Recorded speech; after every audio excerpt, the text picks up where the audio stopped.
முன்பொரு காலத்தில் தேவர்களுக்கும் அசுரர்களுக்கும் போரானது அடிக்கடி நிகழும். அப்பொழுது அசுரர்கள் இறந்துவிட்டாலும் தங்களின் குருவான சுக்கராச்சாரியார் சஞ்சீவி மந்திரத்தை கற்றறிந்தவர். அந்த மந்திரத்தை கூறி இறந்தவர்களை உயிர்ப்பித்து விடுவார். ஆனால் தேவர்களுக்கு சஞ்சீவி மந்திரத்தை பற்றி தெரியாது. தேவர்களின் குருவான பிரகஸ்பதி தன் மகனிடம் இதை பற்றி கூறுகிறார். உடனே தன் மகனான கச்சன் சஞ்சீவி மந்திரத்தை கற்க செல்கிறார்.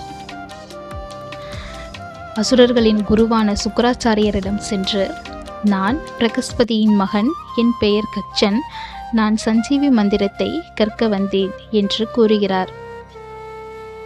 அதற்கு சுக்கராச்சாரியார், முதலில் குடில்களை சுத்தம் செய்து மாடுகளை மேய்த்துவிடு என்று கூறுகிறார்.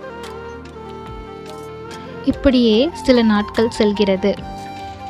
சுக்கராச்சாரியாரின் மகள் தேவயானி கச்சனை திருமணம் செய்து கொள்ள ஆசைப்படுகிறாள். ஆனால் கச்சன் இதற்கு செவி சாய்க்காமல் தான் வந்த வேலையை மட்டும் பார்ப்பான். அங்குள்ள அசுரர்களுக்கு கச்சனை பிடிக்காது. அதனால் எங்கு சென்றாலும் அவனை பின்தொடர்ந்தே செல்வர். ஒரு நாள் கச்சன் மாடு மேய்த்து கொண்டிருக்கும் பொழுது அவனை சிறு சிறு துண்டுகளாக வெட்டி நாய்களுக்கு போட்டுவிட்டனர். தேவயானி கச்சன் இன்னும் வீட்டிற்கு வரவில்லை என்று தன் தந்தையிடம் கூறுகிறார். உடனே சுக்கராச்சாரியார் தனது ஞான திருஷ்டியில் கண்டு அவனை சஞ்சீவி மந்திரத்தை கூறி உயிர் பெற்க செய்கிறார். இரண்டாவது முறையாகவும் கச்சனை கொன்றுவிட்டனர். அவனை தீயில் வைத்து எரித்து சாம்பலை கொண்டு வந்து சுக்கராச்சாரியார் குடிக்கும் நீரில் கலந்துவிட்டனர். இம்முறை குரு மந்திரத்தை கூறும் பொழுது கச்சன் தனது வயிற்றில் இருந்து கூறுகிறான், குருவே, நான் உங்கள் வயிற்றில் இருக்கிறேன், நீங்கள் மந்திரத்தை கூறினால் நீங்கள் இறந்து விடுவீர்கள் என்று கூறுகிறான். இதற்கு ஒரு உபாயமும் கூறுகிறான். முதலில் மந்திரத்தை எனக்கு கற்றுக் கொடுங்கள், நான் வெளியில் வந்ததும் தங்களை உயிர்ப்பித்து விடுகிறேன் என்று கூறுகிறான்.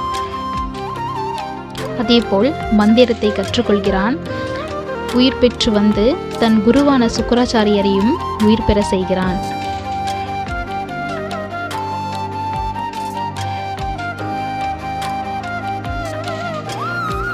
பிறகு தேவயானி தன்னை திருமணம் செய்து கொள்ளுமாறு கேட்கிறார். அதற்கு கச்சன், நானும் உன் தந்தையின் வயிற்றில் பிறந்தேன், அதனால் நான் உனக்கு சகோதரனாவேன் என்று கூறிவிட்டு செல்கிறான். தேவயானி கோபம் கொண்டு, நீ கற்ற மந்திரம் உனக்கு பலிக்காது என்று சாபமிடுகிறாள்.